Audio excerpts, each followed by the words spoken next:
Hi there, this is Justin. This is the tattoo report coming at you live from Bangkok. I'm on the 27th floor of an apartment building in Silom Square, staying at my mate Brett's house. Brett's the facilities manager for the Australian Embassy here, and he's very kindly given me the use of his apartment. And if I take you out here, I'll show you the view, which is just outstanding, all over Bangkok. Very, very beautiful view. So yeah, it's only 8 o'clock in the morning here, so not too hot just yet. But anyway, I wanted to run you through the process of what I've been through over the last 48 hours. I flew into Bangkok on Friday night, and Lekana was supposed to come with me, but she was worried about what's going on up on the border with Thailand, with all the fighting, and she's also heavily pregnant with our son at the moment. So I said, well, I've got the plane tickets, I've got the accommodation, I'm going to go and get some ink. And she was happy with that, so off I went. I got into town at 8 o'clock, dream run over, caught the new train in, which is fine, and I went straight to Koh San Road and saw Kin, who is the head tattooist at Pumpkin, and showed him all the artwork that I took over, which was a combination of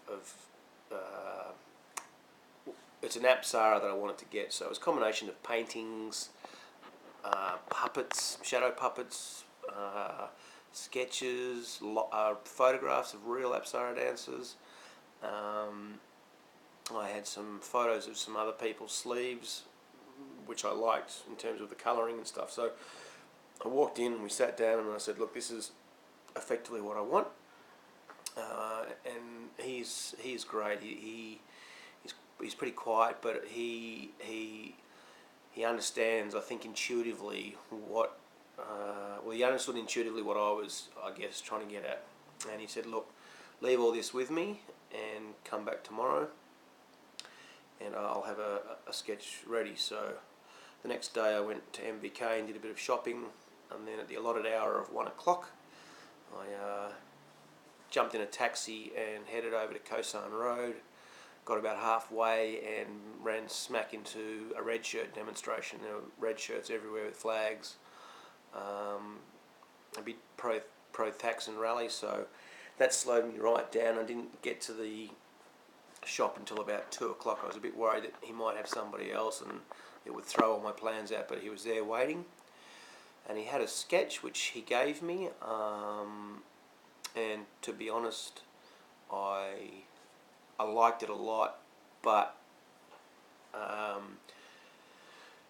I said to him, look, I need to take this away and have a good look at it and think about how it looks. So he gave me all my artwork, and off I went down to the nearest cafe, and I sat down, had something to eat and a coffee, and I decided that the headpiece on the apsara was a little bit too Thai for my liking. It was he'd done a single sort of spire, which is very Thai. So I thought, okay, I'm going to change that to something a little bit more ornate. And then I also decided just to do a half apsara from the waist up, which I felt would give Kin more scope to do detail underneath her waist with some colour and flowers and clouding and stuff, which you'll see in a minute. So I went back to him, and we sat down again, and I said, look, Mr. Kin, this is what I want to do. He was like, no problems, give me 1 hour, I'll get straight onto it.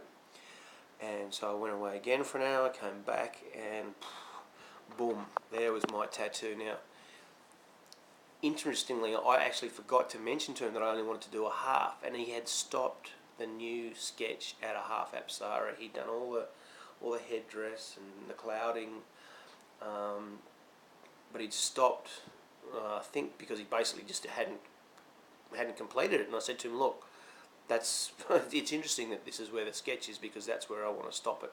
And he was like, yeah, fantastic. I was thinking that myself. So that's where a good tattooist, a great tattooist, uh, makes the whole process just so enjoyable and a real experience. If you can gel with your tattooist and you're both thinking the same thing, it's it's just an awesome time. And I think that's why tattooing is so addictive, because when you're in the moment and you're planning it, you're really nervous, especially with a sleeve. It's a big piece, and I was very apprehensive. The one day leading up to it, I could have cancelled the trip to Bangkok. I was only coming for ink, and I was thinking, God, do I really want to? It's a half sleeve. But anyway, so the design was done.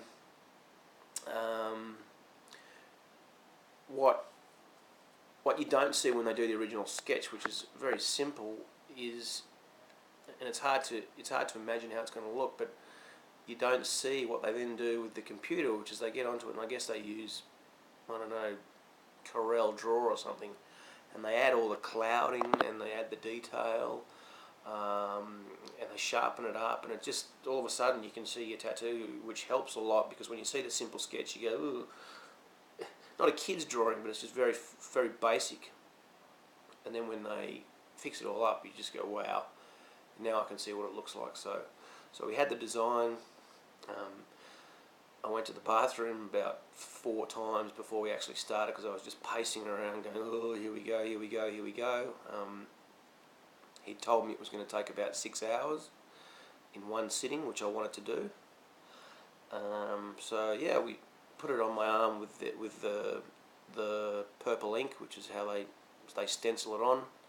I sat in the chair, they gave me a blanket, and they put the Expendables on, which I'd already seen, but didn't matter. I put some music on my MP3, and Kin went to work.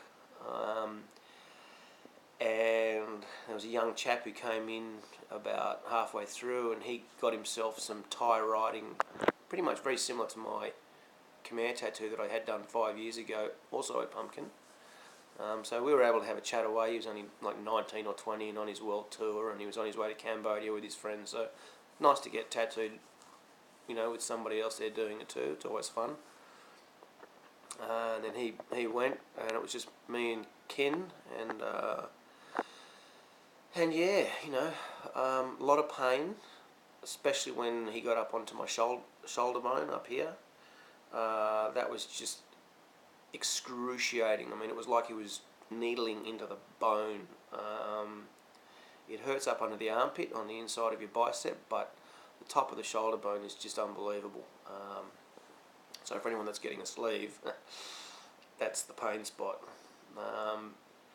We spoke occasionally. I was very relaxed. The pain of tattooing it's hard to describe. It's not I don't know what people expect when they're going to get one, but it's just it's a stinging. It's like a bee, a mild bee, constant mild bee sting.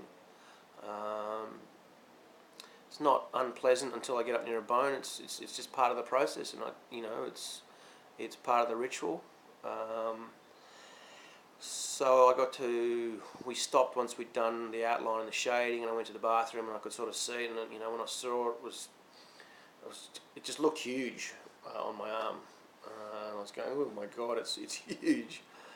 And then we got back into the chair, and then the colouring started, and I could see the colours coming up, and I almost started to cry, to see the crimsons, and again, Ken is just beautiful. He just chats away, and you can actually say to him, oh, you're going to do this, and what do you think about this? And, you can make some small changes and tweaks along the way, and yeah, it's just an awesome experience for anyone that's, had a small tattoo done. I can tell you, getting a sleeve done for hours is just amazing. So anyway, before I knew it, it took 5 hours, and then we were done.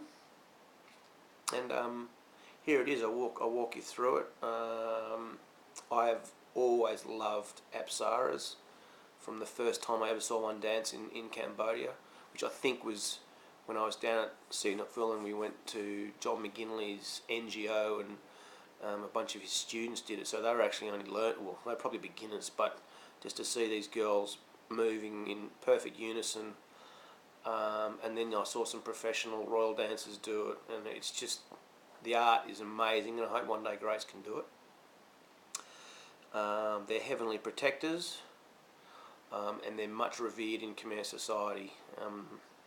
They're on all the bas reliefs in Angkor Wat and all the surrounding temples, and they're just a huge part of Khmer history. So here we go. I'll walk you through it. I hope you can see this okay. So the flowers I've had done are lotus flowers, which are all over Southeast Asia, but they're all over Cambodia, especially in the wet season when they come out in all the ponds. They're absolutely beautiful, and they're all different colours. There's pinks and reds and whites. You can also see, if I just zoom up close, you can see some little champy flowers. Interestingly, the champy flowers are called the death tree in Cambodia because they use them at funerals. But, you know, I wanted them there because I just love frangipanis. I've got one in the house in Australia, and it's beautiful. If I move up, you can see my beautiful Apsara. You can see here I've had the headdress expanded to a traditional Khmer headdress. We thought about colouring that, but then I decided against it because I just think it's nice the way it is. And then the ring around her head represents a halo of light. It's not the sun or the moon, it's a halo, and again we thought about putting some colour on it, but I just said, look, I think for now the pure clean circle is enough.